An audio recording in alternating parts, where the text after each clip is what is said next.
Hi అండి, అందరు ఎలా ఉన్నారు? బాగున్నారా? ఈరోజు నేను చికెన్ కర్రీ చేస్తున్నానండి. కేజీ చికెన్ అండి ఇది.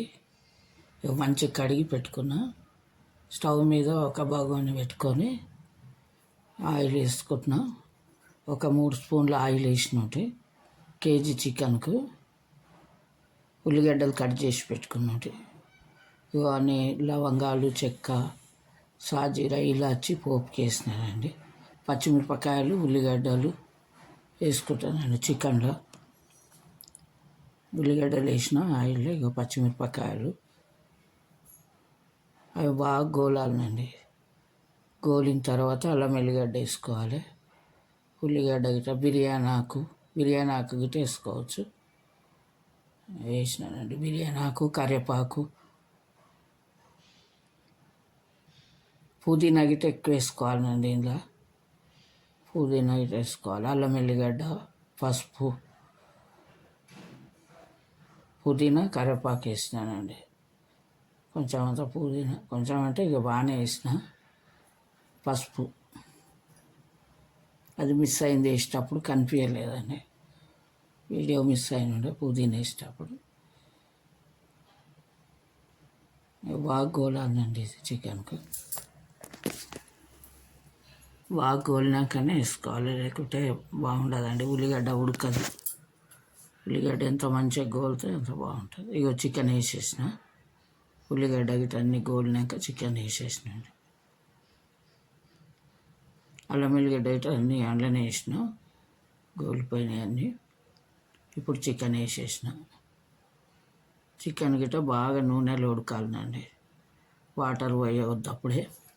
కారం గిట్ట అన్నీ వేసినాక కర్రీ లెక్క చేస్తున్నానండి. ఇది చికెన్ కర్రీ, ఫ్రై కాదు, కర్రీ. ఇది చాలాసేపు కొంచెం నూనెలో ఉడకాలండి. బాగా నూనెలో ఉడికితే బాగుంటుంది. మూత పెట్టేసుకోవాలండి. ఒక 10 నిమిషాలు అట్లనే మూత పెట్టేసి ఉంచాలి. బాగా గోలిపోయిందండి. చికెన్ గిట్ట ఉడికిపోయింది.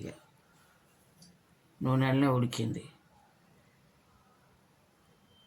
నూనెలో బాగా ఉడికినాక కారం వేసుకోవాలి.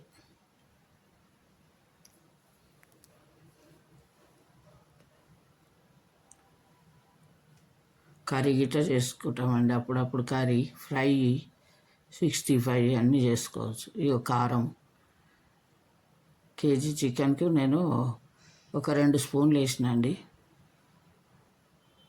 సాల్ట్ ఒక స్పూను, చిన్నదైతే 2 స్పూన్లు వేస్తా, పెద్దదైతే 1 స్పూన్ వేస్తా. సరిపోకుంటే కొంచెం టేస్ట్ చూసినాక అయితే వేసుకోవచ్చు అండి కారము.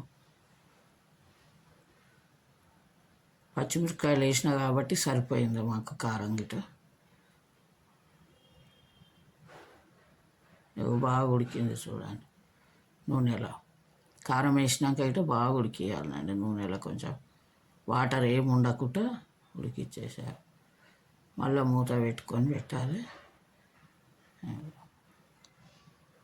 కర్రీ కాబట్టి కొన్ని నీళ్ళు పోస్తానండి. కర్రీకి ఒక చిన్న గ్లాసుడు వాటర్ వేసిన.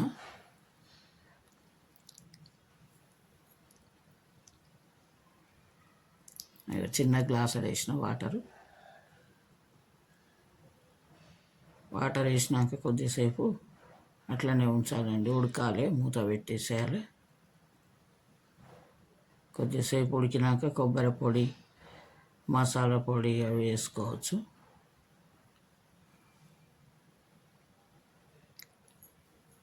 కొంచెం ఉడుకుతుందండి. కొబ్బరి పొడి వేసుకుంటున్నా లాస్ట్లో. ఉడికిపోయింది.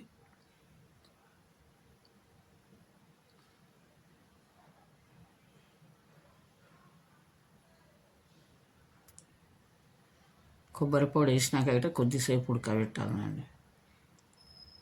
కొంచెం వాటర్ గిట్ట గుంజుతుంది, చిక్కగా అయిపోతుంది. కొన్ని వేసినా కానీ వాటరు పలచగా అనిపిస్తుందండి.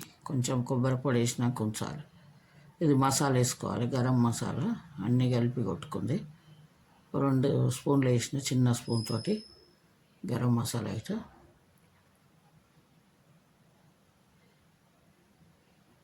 అయిపోనికి వచ్చిందండి ఇక చికెను.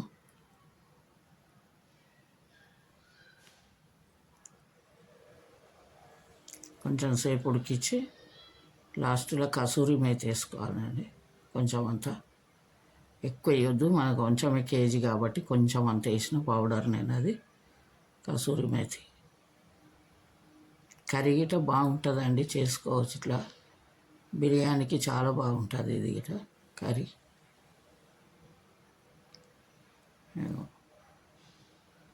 కసూరి మేతి కొంచెం అంతా వేస్తున్నానండి, ఎక్కువ వేస్తలే, కొంచెమే వేసిన. అయిపోనికి వచ్చిందండి ఇప్పుడు కర్రీ అయిపోతుంది. ఇక కొత్తిమీర వేసి లాస్ట్కి దించేసుకోవాలి. ఇక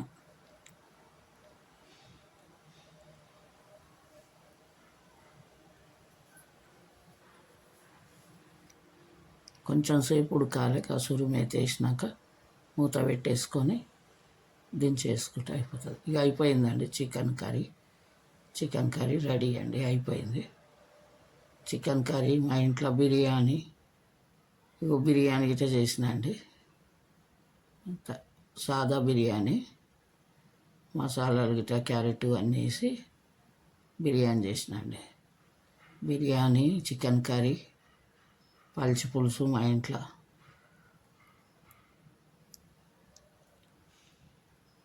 సండే రోజు చేసిన ఉంటేనండి నేను ఇది చికెన్ కర్రీ, బిర్యానీ, పల్చి పులుసు కూడా చేసిన అండి. పల్చి పులుసు అండి ఇది, పల్చి పులుసు. నచ్చితే లైక్ చేయండి, షేర్ చేయండి, సబ్స్క్రైబ్ చేసుకోండి. పెరుగు, పల్చి పులుసు పెరుగు గిట్టనండి ఇవి మా ఇంట్లో సండే రోజు ఇదండి.